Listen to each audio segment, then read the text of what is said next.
Campeones, campeones, oe, oe, oe.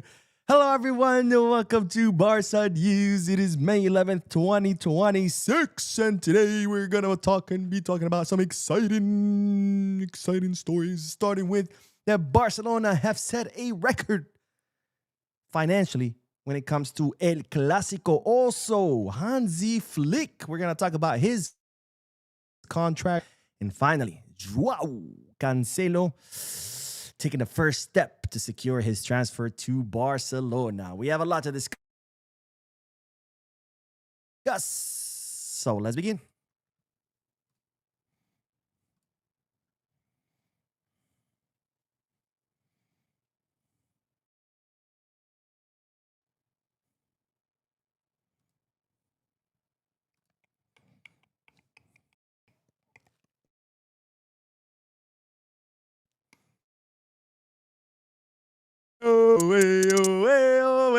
Hello, everyone. Welcome to the channel. My name is Mo, and welcome to the Barça News live podcast, which is on every Mondays, Wednesdays, and Fridays, where not only we discuss Barcelona news, but we're also get to interact with you lovely people, my Barça News family, by reading your comments out loud and reacting to them live. So start filling out the chat section with your questions, your comments, anything you want to share, anything you want to get off your chest. Put it in there so we can get this going. For those of you who'll be watching when the podcast ends, I will be putting timestamps in the description and chapters in the timeline in case you do want to skip through the discussion and get straight into the news, which of course I don't recommend, because the best part of the podcasts is of course the discussion itself. So do yourself a favor, watch it. If not, that's okay. The chapters will be there in the timeline so you can skip. Having said all that, make sure to hit the like button, especially the like button. Very, very, very important for the channel. The more a video gets likes, the more likely the YouTube algorithm will recommend the video to people who've never seen the channel. So hit that like button. It's completely free. It takes a second and it helps the channel. Also, subscribe if you're not subscribed yet. That way you get notification of the videos and you can stay on top of all Barcelona news. And finally, drop a comment. Let me know what you think if you're watching this while it ends. If you're watching this live, of course, drop a comment in the chat section. If you're looking for any Barcelona jerseys, merchandise, maybe something that says we're champions, because we are, make sure you head to Kickback. If you want to buy other sports gear, you can head to Fanatics. If you want to place a sports bet, for example, had you bet that Barcelona was going to become champions, you could have made a lot of money. You can head to Bet Us. All links are in the description. You click on them, you get access to some pretty cool deals and offers. All right, having said all that, having gotten the intro out the way, let's begin with the news. But first, I got to sing it again. I'm going to be singing this a lot during this podcast. So if it annoys you, I'm sorry. You might not want to watch. But campeones, campeones, oe, oe, oe. Campeones, campeones, oe, oe, oe. Let's go. Let's begin with the news. Let's talk about, of course, not El Clasico match yet, but first, let's talk about the celebration, because today Barcelona celebrated becoming champions of La Liga, the 2025-2026 season, the second consecutive La Liga title that Barcelona have achieved. And well, today they celebrated with, of course, what's known in Spanish as La Rua, which is, of course, when you get the players on the bus drives through the city. People are on both sides. Everybody's celebrating. And then finally, I think it culminated at Plaza Catalunya, if I'm not mistaken. Usually the fans celebrate in what's called canaletas. I discussed this in a previous video. If you don't know what canaletas is, it's a water fountain in a street called Las Ramblas. Historically, Barcelona fans have always celebrated there. Why? Because back in the day, I think in the 1920s or the 1930s, right in front of that fountain, that Canaletas fountain, there was a news store called Las Ramblas newspaper. It was a newspaper, sorry. So people back then, no TVs, not everybody had radios, definitely no internet. They would go and stand outside of that news station, Las Ramblas newspaper, outside the newspaper, sorry. And they would wait for the people who worked at the newspaper to hang the scores of the matches, right? Because, again, there was no TV to watch the matches. That was the only way to find out the scores. So they would stand outside that newspaper and they would, wait for the scores to be published. And so it became a meeting spot for Barca fans to meet right there at the Canaletas water fountain. Eventually, that newspaper got shut down by the dictator Franco. So then, not only that became a spot for Barcelona fans to meet to see the scores after the newspaper got shut down by Franco, it became kind of more of a symbolic place for Barca fans, Catalans to meet at that. So it became tradition that Barcelona fans always celebrate at that fountain, the Canaletas fountain. But of course, it is to this year the celebrations did not happen there because right now they are rebuilding that stretch of the roads called Las Ramblas. I hate going there, by the way. It's packed with tourists, shoulder to shoulder, pickpocket, people stealing your shit. It's a shitty ass street. But anyways, if you're a tourist for the first time in Barcelona, you have to check it out. Just make sure your belongings are in your front pockets and then no one robs. You definitely don't go there late at night. So instead of celebrating at Canaletas, they celebrated at Plaza Catalunya, which is kind of where Las Ramblas actually feeds into, right? The plaza, it's like this big plaza. It's a circular plaza. And Las Ramblas feeds into the plaza. So instead, they celebrate in the plaza. But anyways, that's all like a side note. The important thing is today the team celebrated winning La Liga. And of course, the Spanish Super Cup. Well, we forget that we won it, but we actually did. And we also won it by defeating Real Madrid. So 2 trophies this season, both of them by defeating Real Madrid. And today the players, Flick, everybody, the staff celebrated. There's a million videos on social media. I recommend you go see them. Some of them are pretty hilarious, especially those of Szczesny. Barcelona need to renew Szczesny forever. Like, give him a forever contract. Even, once he's retired as a player, he needs to, he needs to work at the club because that guy is fucking hilarious. I mean, he's a vibe. Szczesny is a vibe. He needs to be linked to the club for the next 20, 30 years. I don't care how long. I don't care if it's like as a ball boy, if it's a towel boy. I don't care. Szczesny needs to be linked with the club forever because he's absolutely hilarious. But watch the videos. And by the way, speaking of videos that you need to watch, I highly recommend you watch the Adidas ad for the World Cup. Oh, that ad is fire. I would show it to you, but of course, copyrights, they probably shut me down. But watch the Adidas ad for the World Cup. It has Pedri, Rafinha, Lamine, Birmingham, Dembele appears, Verts appears, Messi, Bad Bunny. I mean, you got to watch it. And of course, for those of you who enjoy movies, what's his name? I forgot his name. The actors. Timothy Chalamet. Timothy Chalamet is in the ad. Watch it. But anyways, that's not what we're here to talk about. Of course, the team celebrated today, winning La Liga, the second consecutive league title, the 29th league title in the history of the club. And speaking of winning La Liga title against Real Madrid in the Clasico, Barcelona have broken a record, have set a financial record, a revenue record, because yesterday's match generated, and I hope you're sitting down for this, 16.2 million euros in ticket sales only. 16.2 million euros Barcelona made in one day from ticket sales only. And I say only because when you go to the stadium, you don't just spend on a ticket, right? You're there, you buy food, you buy drinks, you buy maybe alcohol if you want to get drunk. A lot of people, they're right there. The Camp Nou store is right there. They go buy kits, merchandise before, after, you name it, right? So ticket revenue is not the only revenue that comes out of a match. So 16.2 million euros confirmed in ticket sale. They're saying the club estimates that they made 20 million, approximately 20 million once you factor in everything else, food, drinks, clothing, you name it.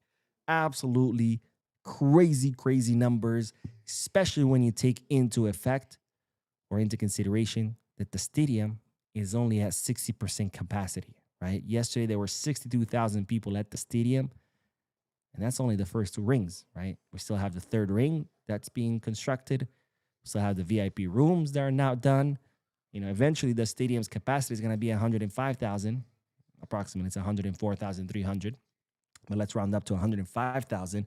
So if right now, with only 60% capacity, the stadium made 20 million euros off one match, can you imagine how much it's going to make once it's in full capacity, you don't have to imagine, because there's people who have already, economists who have already estimated how much a match such as El Clasico could generate. And they're saying between 28 million to 35 million. That's the range, between 28 to 35 million euros of a single match once the stadium is fully constructed. Now, of course, to be fair, this is just, this is El Clasico, of course. Everybody's going to be there. The tickets are more expensive than, let's say, watching freaking Alaves, right? But let's not forget that El Clasico match is not the only high-profile match that Barcelona plays in a season. They also play against Atletico Madrid. Then there's the Copa del Rey matches where Barcelona could face off against Atletico Madrid or Real Madrid again. Then there's, of course, Champions League matches. Bayern, PSG, Arsenal, Man City, all these big teams, when they come to Camp Nou, those matches also sell, are high-profile matches that sell for a lot of money, and they're always sold out. So if you estimate 5, 6, 7 high-profile matches a season, each one of them making between 28 to 35 million euros, I mean, you're talking about 150, 200 million euros just off a handful of matches. And then you take into consideration the other 30-plus La Liga matches, Copa del Rey matches, other Champions League matches where the tickets are more expensive than the regular La Liga matches, but maybe it's not a big team, but maybe it's more like a Dortmund or something like that. You could start imagining that how much money the club is going to make off the Camp Nou. In other words, what I'm trying to say, the fact that Barcelona made close to 20 million off one match when the stadium is at 60% capacity, it's a huge indication that the Camp Nou, ladies and gentlemen, is going to be a money printing machine once it's complete. It already is. I mean, 20 million in one day, that is a money printing machine. And once it's at full capacity, whew, mamma mia. Be ready, ladies and gentlemen, because, and then of course you add to all of that the million sponsorship deals that John Laporta and his board have signed, the Dubai deal. Forget about it. We should be, looking pretty good financially in the future. Of course, we're not there yet. People always forget that. They're like, well, we should sign Mbappe and Haaland and Wirtz and Musiala all together. And it's like, yo, chill. We're not there yet. We're on their way, but we're not there yet. But anyways, let's start with the comment section, and then we are going to talk about Hansi Flick and his contract renewal. But first, we do have 2 donations, both of them from Juan Chavez. Thank you so much, my friend, for the donation. You guys thought I wasn't going to say it, but of course I'm going to say it. But thank you for the donation. Let's see. Chavez Juan says, hey, Mo, it was a good weekend for me. Saturday, Chivas, my team in Mexico, was losing and then came back to go to quarterfinals. And then Sunday, Barcelona won La Liga against Real Madrid. And then today is my birthday. Let's fucking go. Wait, hold on.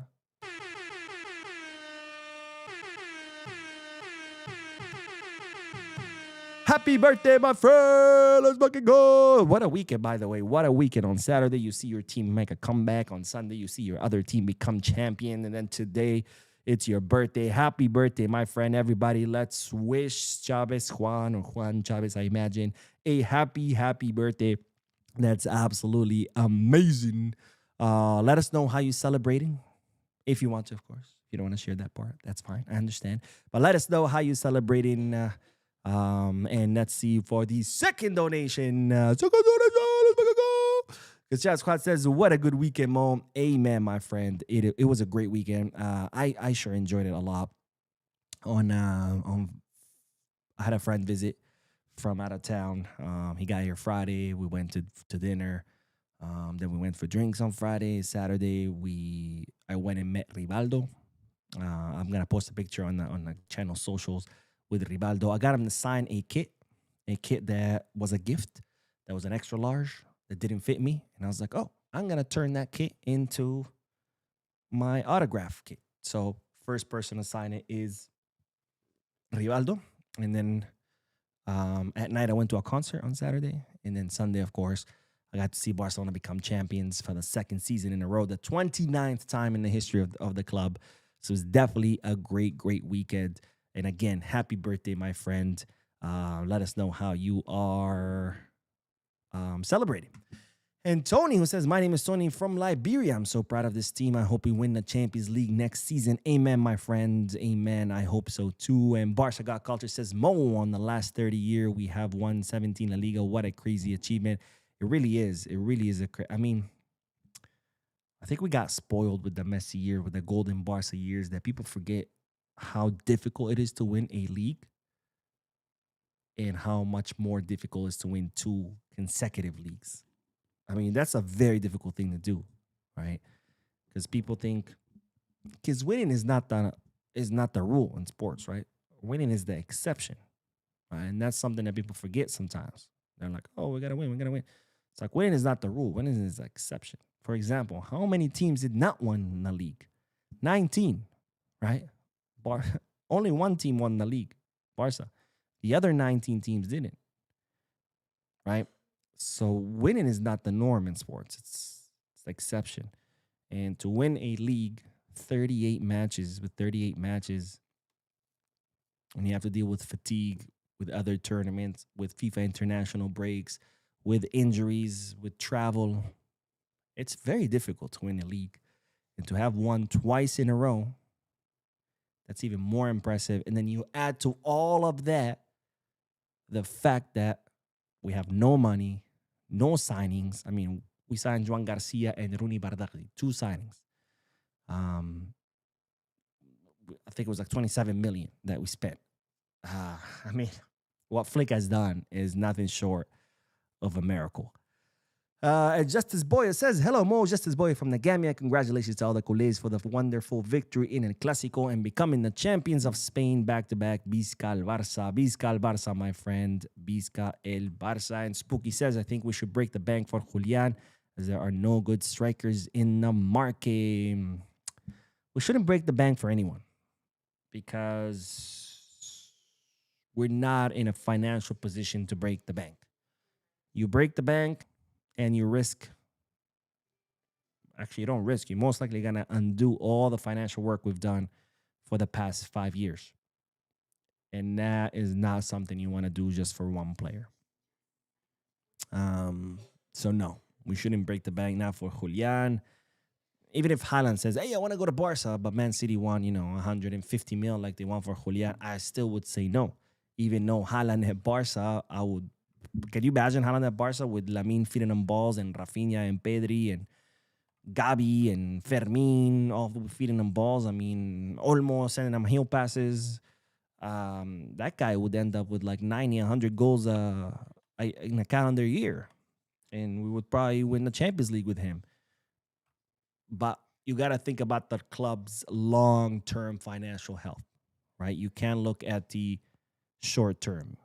You can't just think right now. You have to think, where are we going to be the next 10 years, the next 20 years, the next 30 years?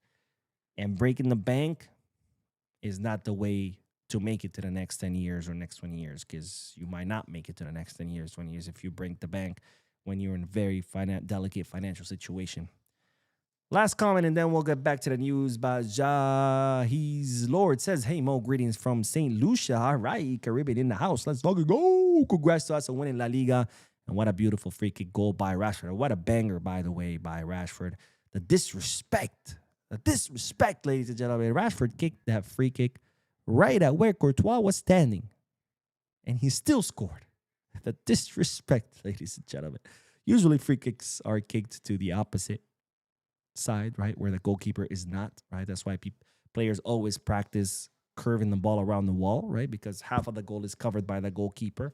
The other half is covered by the wall. So usually you want to kick the ball to the side where there is no goalkeeper. So that's why you train how to curve it around the wall.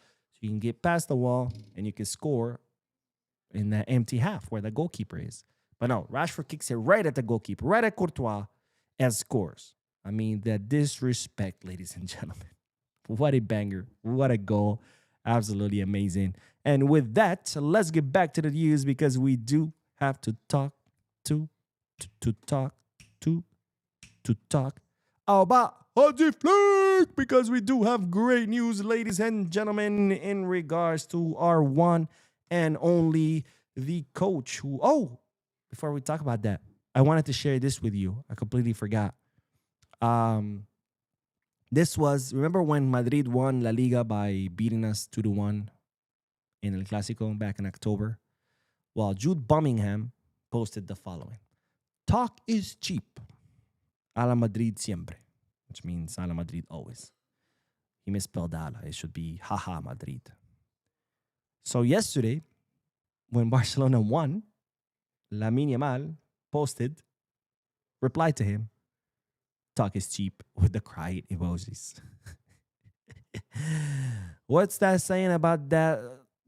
The ones who laugh last, or that who, what is it?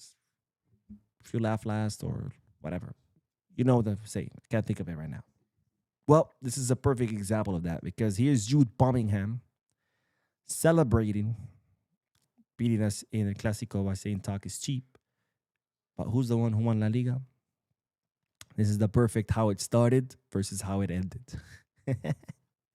But anyways, now we can move on to the Hansi Flick news. I completely forgot about this. This wasn't news. This was more like FU Birmingham.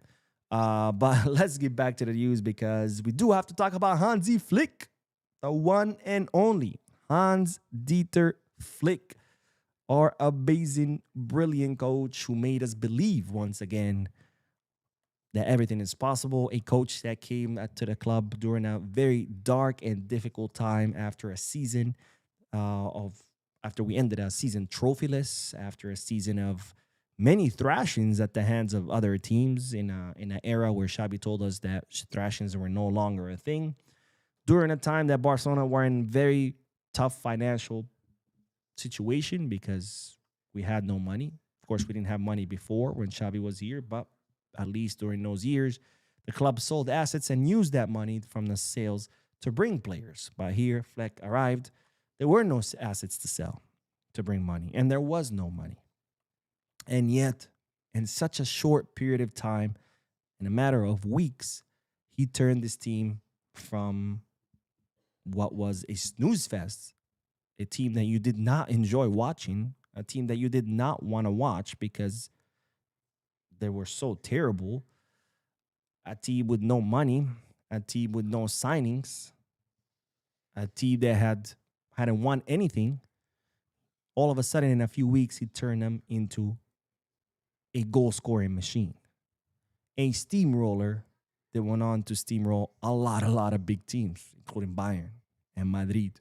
Let's not forget, we have won, 7 out of the 8 El Clasico matches. I don't remember that big of a discrepancy between Madrid and Barcelona since I started watching Barcelona. Maybe there was in the past, but I sure don't in the last 20, 30 years. But a coach who made us believe once again, thanks to his efforts, thanks to his genius, thanks to his work rate. And well, now the great news is that Barcelona consider Hansi Flick's renewal pretty much done. Now, as you know, Barcelona have been wanting to renew Flick for quite some time. Flick's contract expires in 2027. They wanted to extend it because they're incredibly happy with his work. Again, especially when you take into consideration that there hasn't been any money for his signings. You know, any coach can arrive at a club and be like, I want this guy. And then you go bring him 5, 7, 8 signings, hundreds of millions. Anybody could succeed like that, right? But for a coach to come to a club and be like, sorry, we have no money. We're not bringing you anyone. You're just going to have to make do with what you have, with a lot of them being young, inexperienced players. And he turns them into one of the best teams in the world. So given that how Barcelona are happy with him, they've been wanting to extend his contract from 2027 to 2028 with an optional year. Hansi Flick had verbally said that, yes, he wanted to continue at the club. But of course, no agreement was in place yet on paper. Now, Flick's agent, Pini Zahabi, flew into Barcelona. He met with Laporta, and he has also met with Deco most recently. And now the agreement, well, it's all but done. The major parts of the contract, the length, the salary, bonuses, all those things have been agreed to. The only thing left is the small details that is going to be ironed out between representatives, lawyers, etc., etc., etc. So now the contract renewal is all but done. Hansi Flick is going to be here until 2028 with an optional year to extend until 2029, and expect an official announcement any day now because, again, everything is agreed to. They're just finalizing the last bit of details. And this, of course, is an absolutely amazing news. And it's amazing news for two reasons. First one, of course, the easy one, because Flick is going to stay. He's going to, until 2028 might not sound like a long time, but that's two guaranteed seasons that Flick is going to be here with an optional for a third one. Obviously, I would prefer him to stay more, but in modern day football, that's 4 seasons. That's actually pretty long, especially when you see how fast Real Madrid goes through coaches, right? 3 coaches in 1.5 years. Oh, actually, 1 season. But of course, Flick, as he said it, he wants to retire. This is his final club. He wants to spend time with his family. He's not getting any younger. So, of course, we have to respect that. And we got to go for as long as he wants us to go. And obviously, hopefully, as long as possible. But this is incredible, incredible news because Flick is staying. And the second reason, of course, why this is good news, because this means is stability, right? And stability, it's very important. It might not be the first thing that jumps at you, but when you have stability as far as a coach, why is that good? First, it's good for your current players because it's good to have stability in the locker room so the players can focus on playing, on getting better, on winning, as opposed to thinking, oh, who's going to be the next coach? Oh, now we got a new coach. Okay, now we got to learn his style. Oh, wait, now he's gone. Okay, now we got another coach. Okay, let's figure out his system. When you have a stability in the coaching, your team performs better. Also, why stability is so important, it's important for signings, right? Because let's pretend you are Bastoni. And let's pretend Real Madrid and Barcelona both come knocking at your door. Both big clubs, both are going to pay you handsomely. Both you have a chance of winning trophies. You look over here at Real Madrid, they sacked Ancelotti, brought in Xabi Alonso. They sacked Xabi Alonso. They brought Arbeloa. Most likely they're going to sack Arbeloa. And then you look at Barca, it's like, they had the same coach for 2 seasons. He's going to be another 2 seasons guaranteed with a possible 5th one. Which one you going to prefer as someone who's like Bastoni, who has no connections to any of them, right? He's not, he's Italian. He's not, hardcore culé or hardcore Madridista, and you got 2 clubs knocking on your door. Which one you going to choose? The one that's stable or the one that's an absolute fucking mess? And that's why stability is incredibly important. It's important for your own players to perform better, but it's very important also for signings. Because who wants to go into a hot mess? Nobody. So great news. Flick's renewal all but done, finalizing the last little bit of details. So expect an official announcement from the club pretty soon. And of course, when that announcement becomes official, it will be another reason for us culés to believe, because Hans-Dieter Flick will forever deserve our thank you for what he has done for our wonderful club. And may he be able to stay at our club for as long as he wishes and desires. All right, let's get back to the comment section, and then we're going to talk about Joao Cancelo. All right, Choo-choo, what up, Choo-choo? It's always good to see you in the chat section, Choo-choo. Choo-choo says, hello, Mo. Congratulations on your win. And, Jules Kunde is yet to post a congratulatory post on his SM accounts. Think he's gone. Oh, I did not know that. I don't know. Maybe he's just not active. I don't follow Kunde on Instagram, so I have no idea. I actually did not notice that he hadn't posted a congratulatory post. He could be just happy, celebrating, right? But no, I don't think he'll be gone. I think actually I read somewhere where he said, he gave an interview where he said he wants to win the Champions League next season. So I don't see him wanting to leave. I see him wanting to stay and, achieve that milestone. I think the players are very motivated for that now. A lot of them have been saying that we want the champions. So I think that the players, I don't see anyone wanting to leave. At least, from the young ones. Lewy, I could see him wanting to leave because he's already won everything there is to win, and he could be like, I'm off sailing into the sunset. But, the rest, I see them wanting, staying and being focused on winning the champions.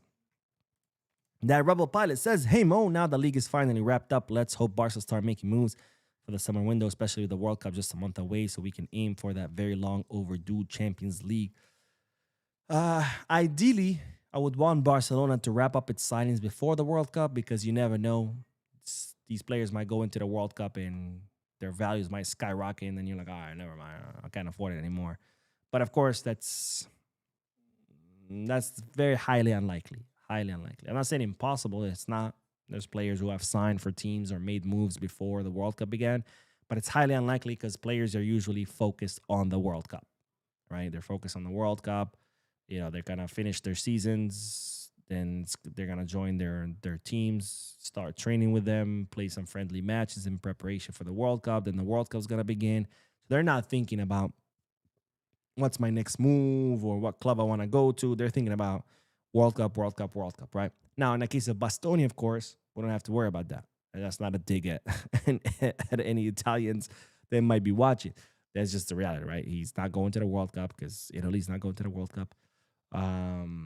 So, we don't have to worry about him going to the World Cup and his value skyrocketing, right? So, but as far as other players that we might want, yeah, we should probably aim to wrap it up before, but it's not likely going to happen because right now players are not thinking about transfers. And P4K Chema says season's over. Flick renewed. Now it's time to see what signings he approves of. Hopefully we get the ball rolling on. Yeah, absolutely. I mean, like I said, Flick, there's a outstanding meeting right now between Flick, Deco, and the whole sporting department because Deco wants to sit down with Flick and plan out next season's squad. And that includes, hey, what players would you like to sign? But it also includes, hey, what players should we sell, right? What players should we promote from the Barça Athletic? Maybe even from the Juvenil directly to the first team, right? So, but Flick, of course, was like, I don't want to have that meeting until I've wrapped up the league. Right now, I'm focused on the league and the league only. But now we've won La Liga. So hopefully Flick will be meeting with Deco soon. And that way the planification could continue and we can start making moves in the market. Now, of course, there's going to be a lot of news about that. So make sure you're subscribed. Make sure you have that notification button. So you can get notifications when new videos are up. Edward says, Mo, you're not adding in the VIP ring. Some suites are 25k euros, and the lowest VIP for 1,200 euros. What will the less well-off pay? Oh man, that's the thing, man. And this scares me. This scares me how the tickets have skyrocketed at Barca. They really are making it unaffordable for the fans who've been going to the stadium for years and decades. For the Peñas, and pretty much everybody who's going to be able to afford these tickets is going to be, casual fans, business people are holding corporate events. And it sucks because that's going to suck the soul right out of the Camp Nou, right? It's not going to be lifetime fans who go to every match in the stadium chanting and singing. It's going to be a bunch of tourists and casual fans, and people who might be able to splurge like that because it's a once in a lifetime kind of visit or once in a year kind of visit, as opposed to a fan who has to splurge every week. Obviously, you can't afford to splurge that price every week, so you're not going to. But a tourist, a casual fan, yeah, absolutely. Because it's once, and when you have just a bunch of casual fans and tourists and business people, the Camp Nou is just it's gonna be like Montjuic, right? We already know what's gonna be like because that was Montjuic. Montjuic was the top of the mountain. Nobody wanted to go up there. Tickets were a little bit more expensive than usual. So it was full of tourists. It was full of casual fans. And I went to the Montjuic. It was a fucking cemetery. It was like so dead. So that sucks. It sucks. But I'm hoping and praying that this hike in prices, which has been astronomical, is temporary, right? Because I see it as a necessary evil right now. Because, of course, we're in a terrible financial situation. And we need to boost our finances. So I'm okay with the prices skyrocketed for a few seasons, a season, 2, maybe 3, at least until the Camp Nou is fully built.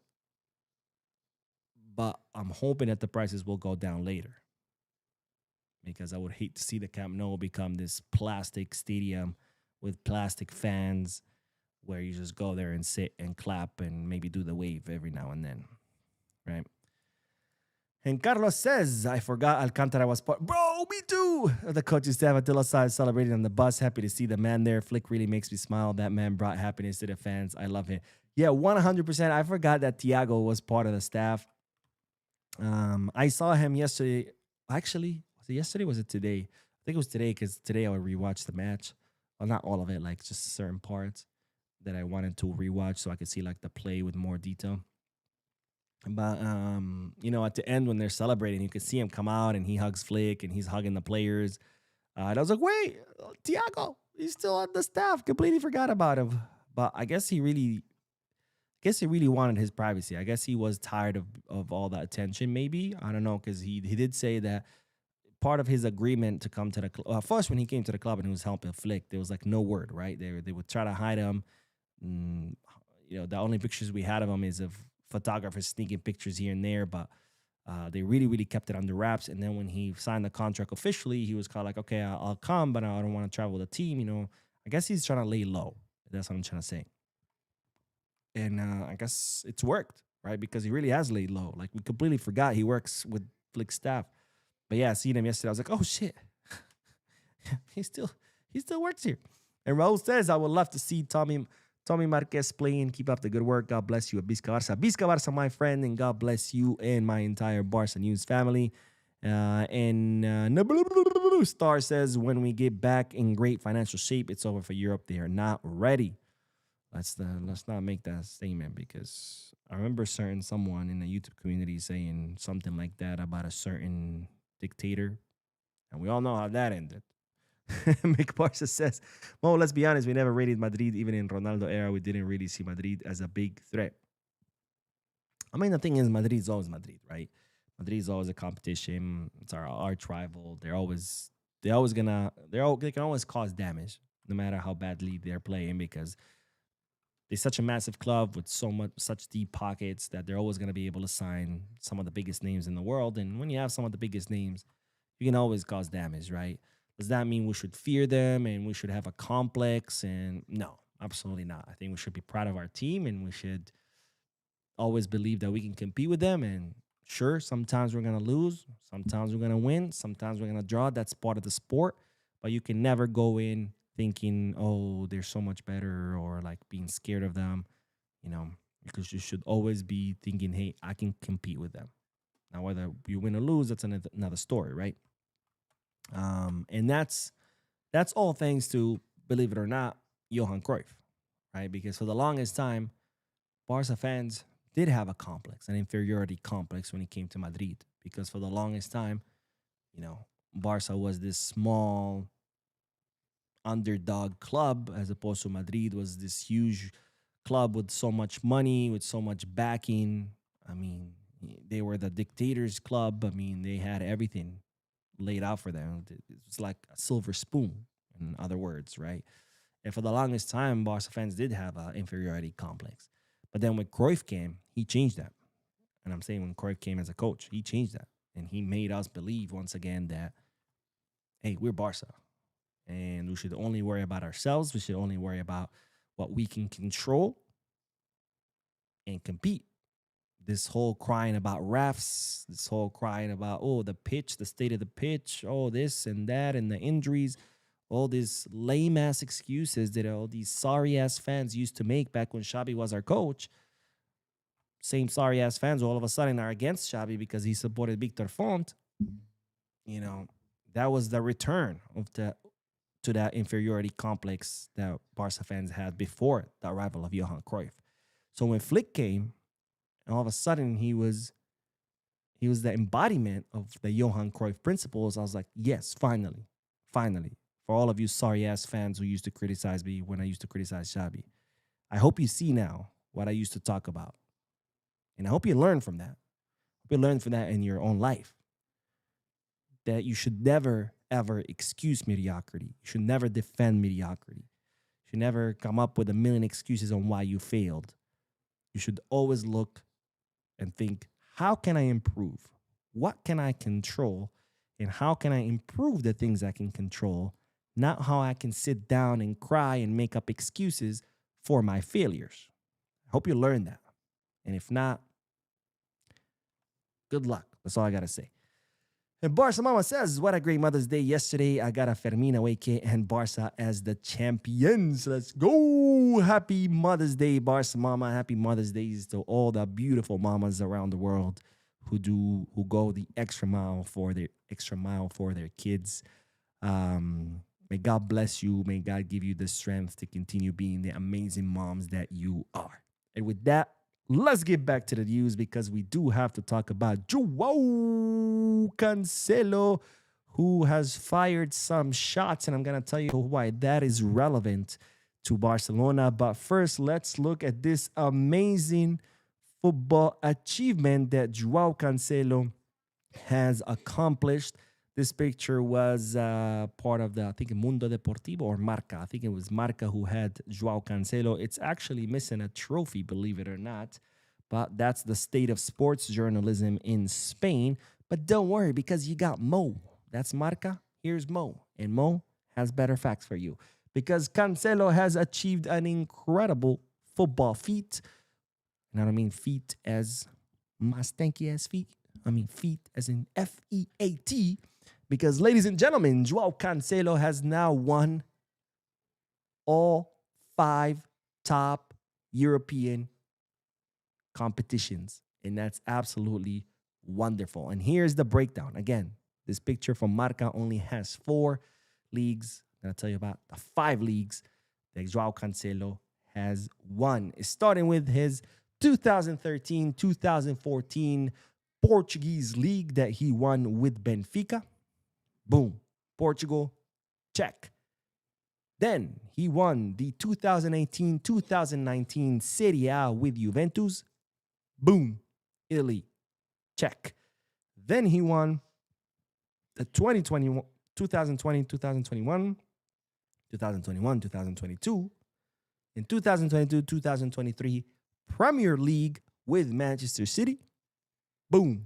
England, done. Then he won the Bundesliga with Bayern Munich. He went on loan for half of the season to Bayern Munich, and he won the Bundesliga in the 2022-2023 season. You might say, Mo, you just mentioned that same year from the Premier League. Yeah, they counted it because he was still a Man City player, even though he was on loan for Bayern. But even if you don't count that year, you still have the other 2 seasons that he won the Premier League at Man City, so it doesn't matter. But boom, Germany, check. And finally, of course, yesterday, he became a La Liga champions with FC Barcelona. 5 leagues, 5-time champion with 5 different teams. Obviously, because how are you going to be a champion with the same team in 2 leagues? I don't know. But Portuguese league, Italian league, English league, German league, and Spanish league. What an achievement by the Portuguese Joao Cancelo. Now, speaking of Joao Cancelo, after winning the Spanish league with Barcelona, he fired some shots. And let's read his statements because he fired his shots at his current club, Al Hilal, because as you know, Cancelo is on loan from Al Hilal to Barcelona. And this is what he said, and then I'm going to tell you why that's relevant to Barcelona. Joao said at Al Hilal, unfortunately, there were people who didn't tell me the truth. They told me they were going to register me for the Saudi League. And then, when the time came, they didn't. And I'm always the one who ends up looking like the bad guy. But at least I keep my word. He's pretty much saying, hey, Al Hilal, you don't keep your word. I wouldn't change that for anything in the world. I've always been the same person. I'm straightforward. I don't hold a grudge against anyone. So Cancelo coming out pretty much saying, Al Hilal, you guys are fucking liars. You lied to me. You promised me you would register me. And when the time came, you didn't. Unlike you, I'm not a liar. So F you. So why is this relevant? Why do we care what Joao Cancelo said about Al Hilal? And why? Well, we care because this pretty much is a declaration of war, so to speak. Not that, Joao Cancelo is going to grab a gun and start shooting at Al Hilal. But he is pretty much coming out. I'm coming out. I want the world to know. No, not like that. But he's pretty much coming out and calling Al Hilal liars out in public to the press when the whole world's attention is on him and on Barca for winning the league. And why is this important? Because he's pretty much picking a fight with Al Hilal, which can go a long way in facilitating his transfer to Barcelona. Because right now, Barcelona want to keep Joao Cancelo on a permanent transfer. Al Hilal are stuck on you either pay the 15 mil or you're not getting him, something that Barcelona are not willing to pay. And by doing this, Cancelo is pretty much, well, setting his relationship with Al Hilal ablaze. And you might say, Mo, wouldn't this make things worse? No, because now Al Hilal have a player who's pretty much hinting, hey, I don't want anything with you. I don't want to be at your club. I don't like you guys. So now they're going to be like, why are we going to want to keep this guy who's trash talking us? They're not going to, right? Also, that gives Barcelona more leverage because Barcelona can be like, look, we want him. They're going to be like, well, we don't want him. You have to pay 15. Barca says, I don't want to. And Hilal usually could say, well, okay, we'll keep him. But now they can't say that because Barcelona going to be like, oh, yeah, you're going to keep him? And guy doesn't want anything to do with you. Why would you want to keep someone like that? He's only going to cause you trouble, right? So with this war declaration, Cancelo is pretty much making it clear, I want Barca and F Al Hilal. So we'll see if this changes the stance of the Saudi club and whether they reduce their asking price or maybe Cancelo is able to negotiate a contract rescission. That way Barcelona can sign him on a free transfer. And of course, my question to you is, would you like to see Cancelo at Barca? My answer is now yes. It used to be no because he did have a very disappointing season when he was here under Xabi. But this time around, he has absolutely surprised me. And of course, for the good, right? Not in a bad way. Because last time he surprised me in a bad way. Last time when he came under Xabi, I was actually very excited. I was Cancelo, yeah, let's fucking go. One of the best fullbacks in Europe. And he surprised me, but in a bad way because he ended up disappointing me. But this time, he surprised me again, but in a good way because Cancelo has been absolutely phenomenal this half of the season. And of course, he is what Balde needs. I really do think that because we've seen how Balde's performance has dipped this season. And I truly think it's because of lack of competition. But now, he has lost his spot to Cancelo. So I think Balde could definitely use another season of Cancelo taking his spot or fighting him for his spot. That way, Balde can turn it up and start competing because guess what? Your spot is no longer guaranteed. Anyways, let's get back to the comment section. Excuse me. And then we are going to talk about Marcus Rashford. Vivid says, Mo, this is very silly, but can you confirm is Olivia Rodrigo and Gerard Maldini were actually supposed to leaving a party together? It sounds like an engagement bait to me, but it's funny. I don't know. I don't really participate in this kind of news. Who goes out with who and who dates who. It's none of my business. It's none of my concern. And personally speaking, channel aside, I don't really care for it. I didn't even know who Olivia Rodrigo was before the match. So my answer is I don't know. And I don't care. Right? People's private business or private lives, it's their business. It's not mine. Who dates who and who's fucking who, it's not of my concern. As long as it's legal, of course. All right, let's see. What else? Carlos says, I just hope this money-making machine is not ruined by another Bartomeu. And this is why, my friend, we should always be vigilant of the president, regardless who it is, whether it's Jean Laporta or Victor Font or Mark Siria or my cousin or whomever. Something that a lot of these bootlickers don't understand, right? When you say something, oh, look, Laporta did something bad. Hey, man, you're a hater. And it's like, guess what? When Bartomeu was doing bad things, a lot of people were also defending him. So you, by bootlicking someone, by supporting someone, no matter what, you're inviting that back into the club. Because nobody in the club, not presidents, not board members, not coaches, not players, should be supported unconditionally. Nobody. I don't give a fuck who you are. Even if you're Messi, nobody should be supported unconditionally. People at the club, coaches, board members, presidents, players, should only be supported and applauded when they do good. When they do bad, they need to get the fuck out. Engrave that in your mind, La Porta Bootlickers. Please, because you look pretty stupid when you just defend anything and everything he does, because that's exactly what people did when Bartomeu was president. And look at how that ended. And is that what you want again for your club? Because if you do, you're not a Barca fan and you need to go support a different club, because I'll be damned if I see something like Bartomeu happen again.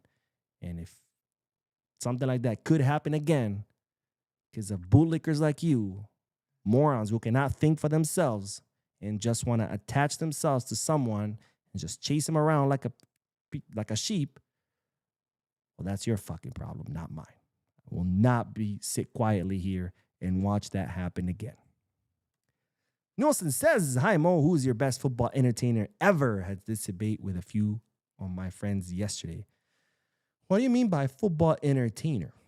Are we talking about football players? Or are we talking about, I don't know, someone who juggles in the middle of during halftime and entertains people? Because of football player, the best ever, to me, it's going to be Messi. If that's what you mean. If not, please let me know. And I'll make sure to read it. Mike says, hey, Mo, keep up the good work. I recently watched a few highlights on Mika Götze. Wait, why is this? I got to turn off that feature, by the way. Oh, now it doesn't want to do it. Oh, check that out. $5. All right, hold on. I know this one does like. Yeah, let's go. I got to turn off that feature. But let me see. Mike says, hey, Mo, keep up the good work. I recently watched a few highlights on Mika Götze. I know Deco wants more experience, but Götze is a superstar in the making. Him on the left with Yamal on the right. I do like Mika Götze.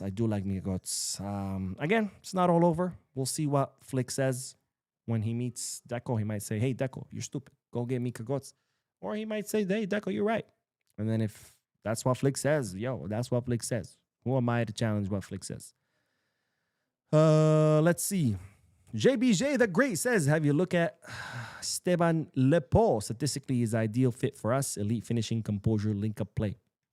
No, I have not. But you know my rule. I don't care too much about the player's stats because Ferran has some pretty amazing stats. Ferran on paper is like Haaland almost. Then on the field, you watch him and you're like, maybe not. Let's see. Darius says, Mo, what do you think about Gerard Piqué's idea? If a match ends 0-0 after 90 minutes, both teams get 0 points. But if it ends 1-1, 2-2, both still get 1 point. Would make teams attack way more. Never thought about that. I mean, I don't know if that would change things. Because I could see Getafe still parking the bus, waiting for the other team to attack, and then they're looking to counterattack. So I don't know. Marcus says, hey, Mo, in North Dakota, man, I'm currently in Pennsylvania, Delaware, and New Jersey. I couldn't reach New York. I'm on my way back and thanks to all you continue to do, brother. So that's awesome, man. Have a safe trip back. Are you driving? Are you flying? And too bad you couldn't make it to New York. It would have been cool. I met someone, by the way. I met Bizka Michael. He's a channel subscriber. We had a really good time at the match. He recognized me and he came over and we watched the match together. Really cool experience. So it's always nice to meet a channel subscriber. It would have been nice to meet you. But maybe next time. And speaking of, let's get back to the news because we do have to talk about Marcus Rashford. Because Marcus Rashford, who scored one hell of a banger yesterday, an incredible free kick. Like I said before, the disrespect of that free kick. I mean, to kick it right at where Courtois was and still score, that was an absolute disrespectful move. What an absolute banger by Marcus Rashford. And by the way, what a great job by Ferran and Dani Olmo in Marcus Rashford's goal. Go back and watch it.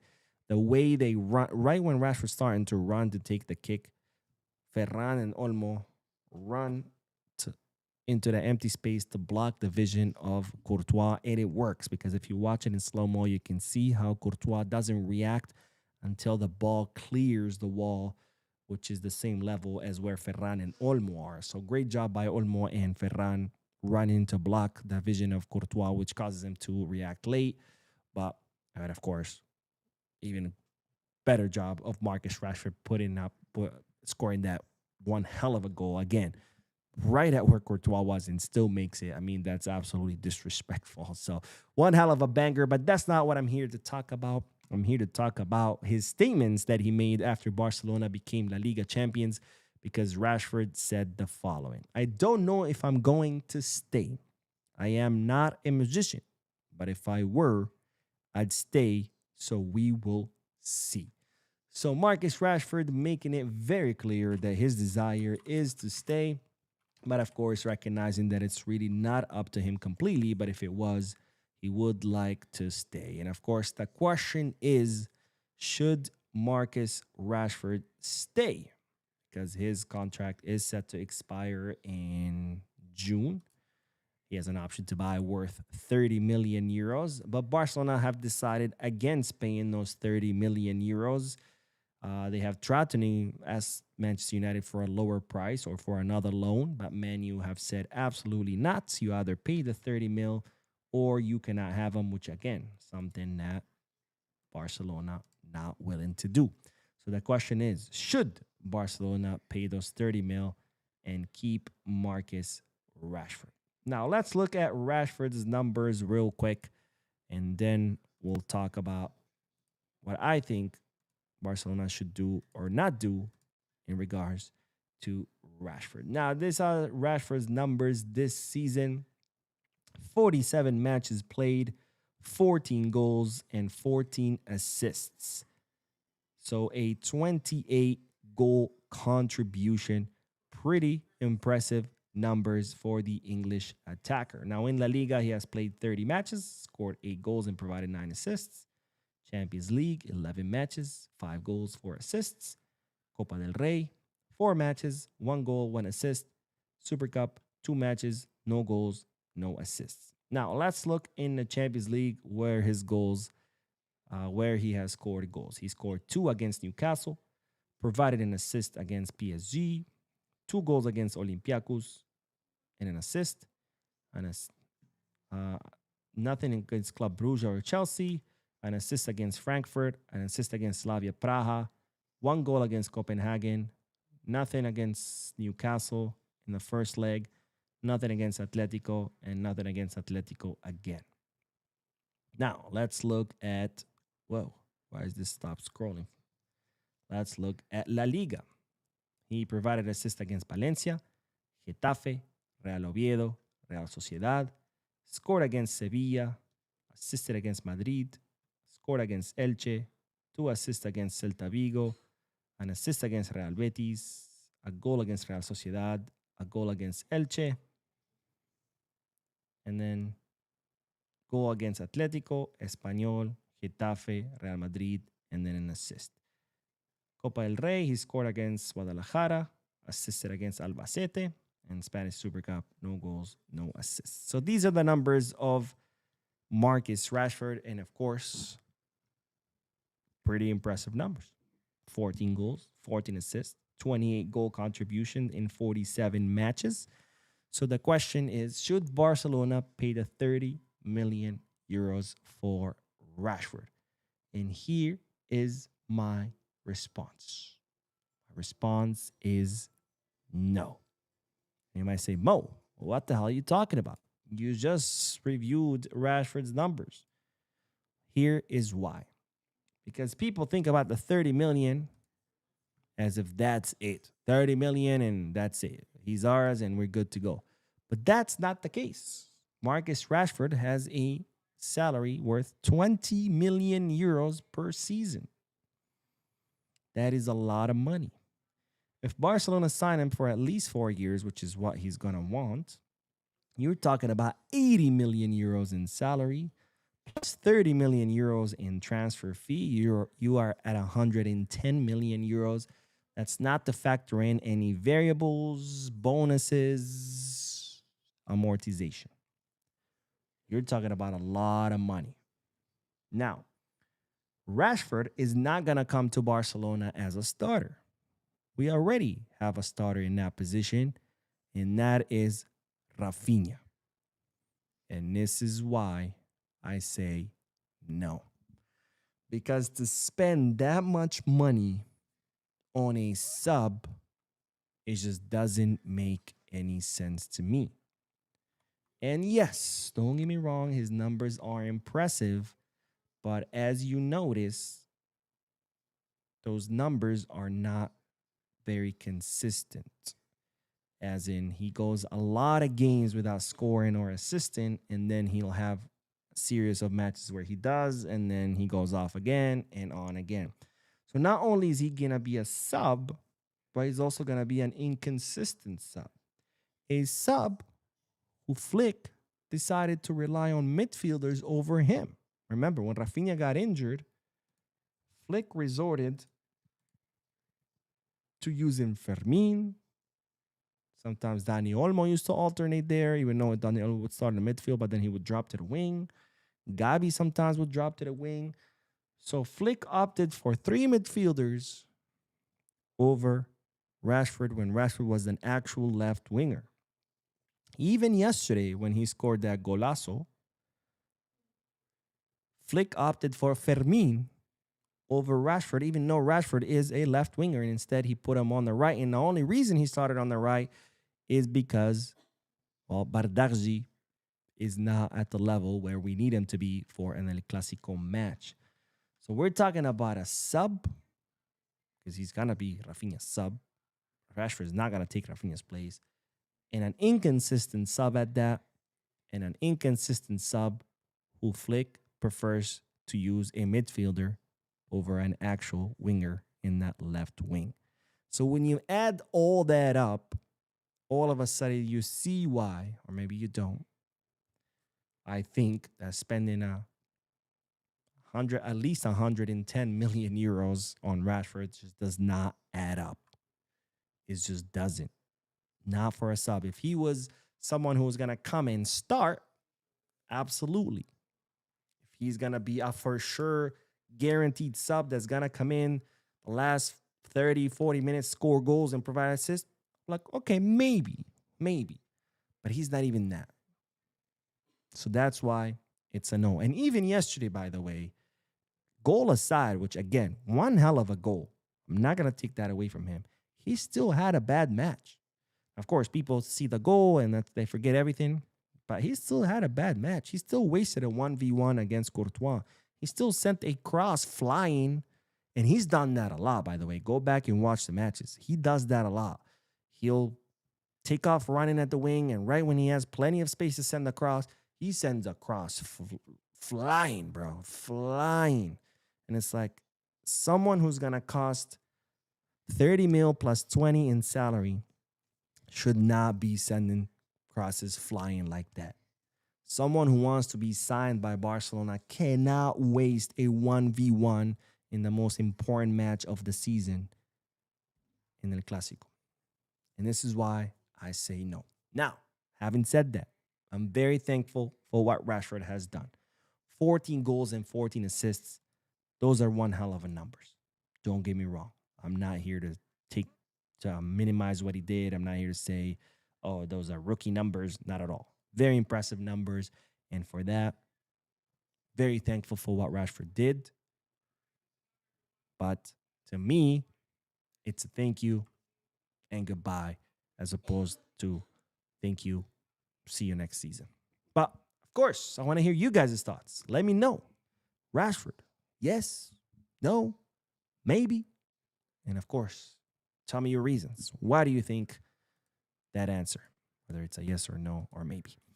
All right, let's do a few more comments and then we'll end this. But first, we do have a Nathan, thank you so much, my friend, for your generosity. But Nathan says, I prefer Sheldrup or Barcola instead of Rashford. Can you imagine Barcola? Mamma mia. Here we go. Wait. Okay. I thought I had another one in me, but not really. Dude, bro. Barcola.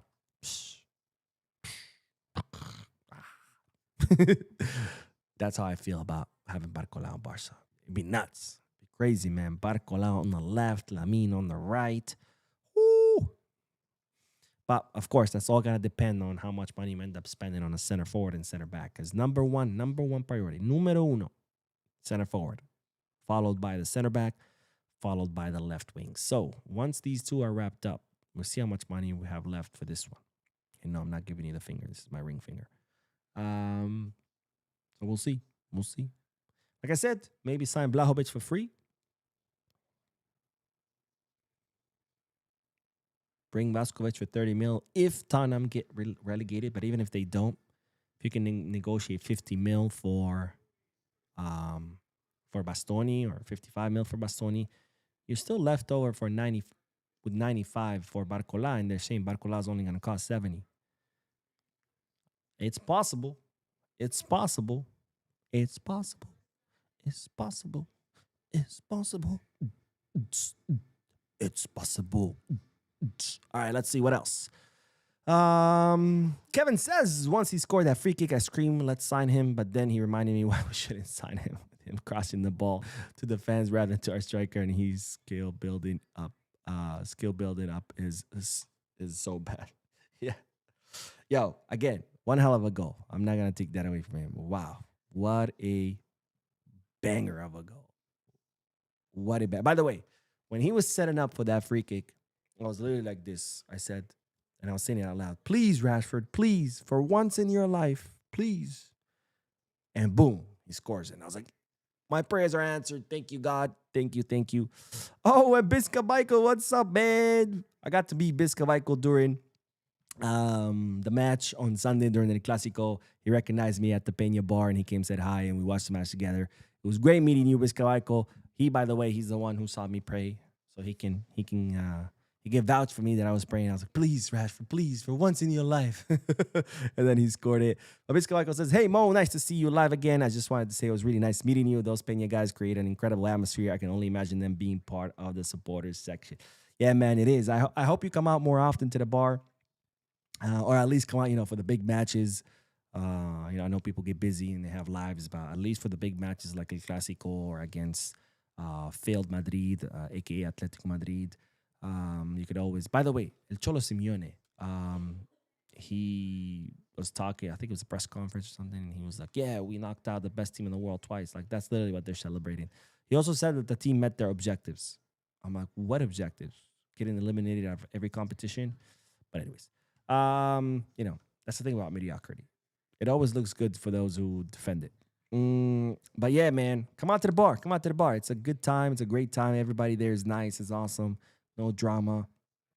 So yeah, come through. KKPW says 100% agree. No need for Rashford. And Messi Super Ballon d'Or says I'd rather keep Rash than Ferran or Lewa. My humble opinion. We all forget that those two goes for a few months in a row and miss some 100% chances, but fans still call them Lewandowski and Shark. Well, here's the thing. It's not mutually exclusive, right? We're not saying it's either one or the other, Lewy, like I've said a million times before, and yes, I'll call him Lewandowski not because of what he's done this season. I call him Lewandowski because he's one of the greatest strikers of our generation. But, as I've always said, I love Lewy. I was incredibly happy when Lewy came. 3 out of 4 leagues won. That's pretty impressive. But, it's time to bid him adieu. Because, everything great comes to an end, and that's pretty much Lewy. Again, to me, one of the greatest strikers probably in history. And no one's going to take that away from him. But it is time. In my opinion, it is time. As far as Ferran, bro, I always say Ferran's trash. So I've never said I wanted to keep Ferran. I've been wanting Barca to sell Ferran, I think, since the day they signed him. But yeah, I mean, those two are not mutually exclusive. It's not one or the other. You can still want all three to leave. But of course, as far as Ferran and Lewy, you're not going to be able to, right? Because we only have money to bring one center forward. So if you bring one center forward, you got to have to keep Ferran or Lewy. Not both, but one, because you're going to need a sub, right? Now, of course, as much as it pains me to say this, I would prefer to keep Ferran as a sub than Lewy, because even though I love Lewy, and again, I think he's one of the greatest strikers in history, he is 38. You know, it's time to go. At least Ferran, as much as he sucks and as much as he misses, as he still gives you a lot without the ball, right? His press, his work rate, how much ground he covers, you know, that's something you won't get with Lewy. So I would rather we sign center forward, someone who's good, who's going to score goals, who's going to start, and then keep Ferran as a sub until hopefully in the future we have money for a better sub, or maybe someone can come out of the academy and become a better sub. But you're not going to be able to get rid of Lewy and Ferran. You know, but we do need a center forward, period, right? We need to bring a center forward and keep Lewy or Ferran, not both. And again, I prefer Ferran, not because he's amazing and he's great. He's fucking sucks. But his work rate is something that you don't get with Lewy. And of course, Rashford, he needs to go also. But that is all, ladies and gentlemen. That is all. That is all. Thank you guys for tuning in. Don't forget to hit the like button, subscribe to the channel, drop a comment. No more videos for today. I don't think so. No, I want to make a video analyzing the situation at Real penalties. I think it's worth talking about, even though this is a Barca channel, but at the end of the day, it does kind of affect us because, well, we play in the same league. But thank you guys for tuning in.